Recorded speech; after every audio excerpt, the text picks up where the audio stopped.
Укинувањето на балансерот не било политичка желба, туку неопходен чекор поради коруптивни ризици, вели председателката Гордана Силјановска-Давкова. По изјавата на подпредседателот на ДУИ Бујар Османи дека со укинувањето на балансерот се подрива Охридскиот рамковен договор, Силјановска-Давкова смета дека токму таа алатка овозможила, како што рече, султанска моќ во рацете на поединци. Не мислам дека воопшто е рушење, бидејќи балансерот, таков каков што беше, всушност водеше кон корупција и криминализација. Всушност, назначувањето на највисоките функции го лоцираше во рацете на поединци. И тие стекнуваа енормна султанска моќ. Не го укинавме ние балансерот затоа што така сакавме, туку затоа што тоа во извештајот беше наведено. Османи во синоќешното само интервју пак за новиот закон за правична и соодветна застапеност. Помеѓу другото рече дека го легализира исклучувањето на албанците од јавниот сектор и дека треба да се направи физички отпор за да не помине во собрание.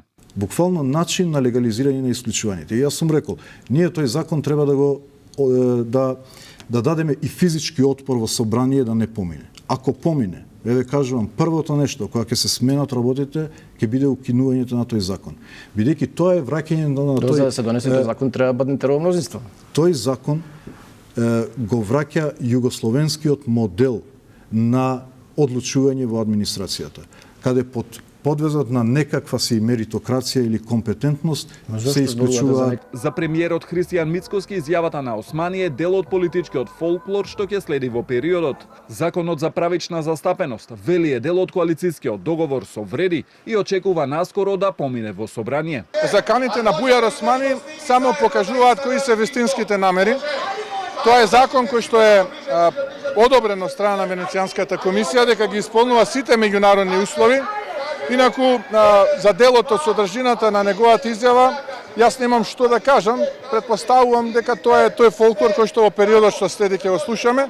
Ние имаме меѓукоалицијски договор, законот е испратен во собрание и очекувам што побрзо да се усвои. Законот кој владата го усвои на почетокот на април треба да гарантира професионална администрација, при што етничките заедници ќе имаат своја соодветна застапеност согласно уставот и рамковниот договор. Балансерот претходно падна на уставен, откако судиите оценија дека припадноста на одредена етничка заедница не може да биде критериум за вработување.